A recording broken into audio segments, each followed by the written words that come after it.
Welcome to The Explainer. Today, we're going to explore a really beautiful and ancient answer to one of life's biggest questions. Why are we even here? We're diving into a mystical tradition that kind of reframes our entire existence as the solution to a cosmic puzzle.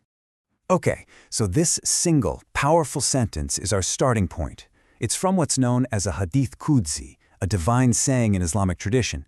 And the whole idea here is that our story doesn't begin with some cosmic accident, but with a deep, profound desire, a hidden treasure that just longed to be discovered.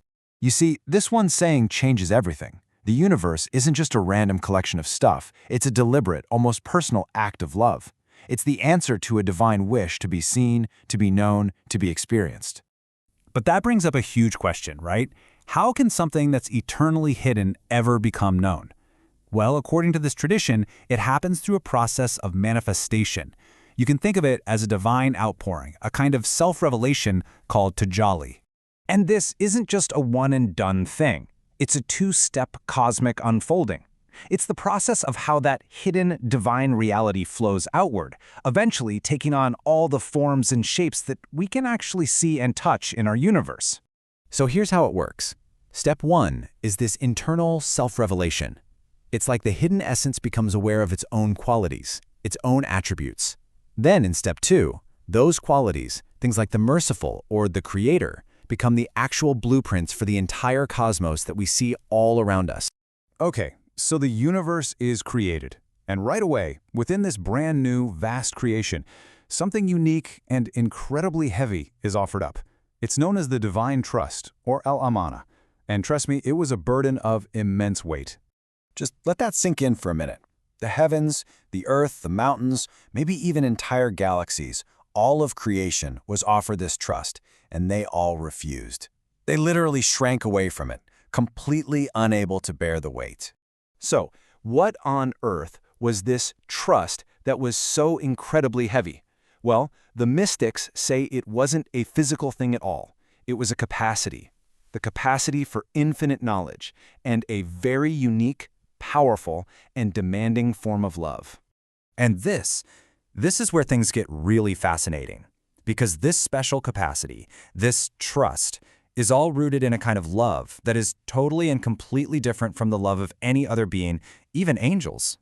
And the difference here is, well, it's everything.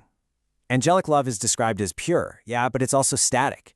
It's this calm, constant state of adoration. Human love, it's the polar opposite. It's dynamic, it's messy, it's defined by the pain of separation and that constant, restless striving to close the distance. You know, the great Persian poet Hafez just nails this idea. The love that was given to humanity wasn't that calm, quiet adoration. No way. It was fire, a burning, dynamic, even painful force that's always pushing us forward.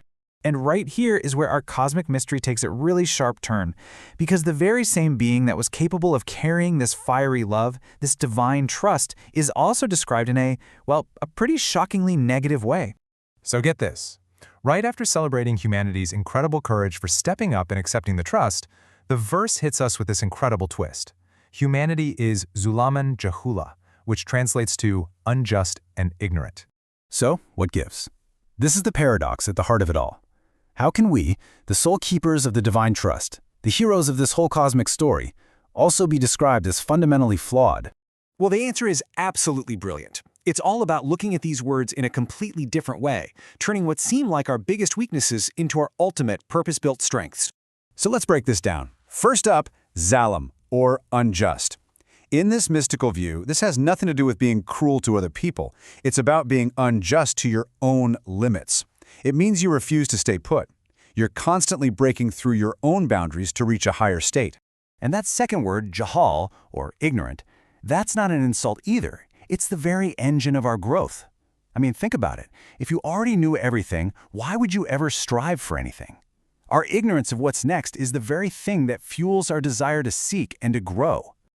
So you see how this works, right? It's this incredible perpetual cycle. We exist at a certain level, then we become zalam, unjust to that limit, and we break past it. But as soon as we get to that new level, we're now jahul, ignorant of what's beyond that. And that ignorance becomes the fuel to do it all over again. That cycle, that's the fiery, dynamic love in action. So in the end, the trust isn't something we just carry. It's what we are. We are beings perfectly designed for constant, fiery, limitless growth, a growth that's powered by the very things that on the surface look like our greatest flaws. And that leaves us with a pretty powerful thought. If our whole cosmic purpose is to break boundaries, driven by that beautiful ache of not knowing, then what's the next limit, the next boundary that's waiting for you to overcome in your own journey?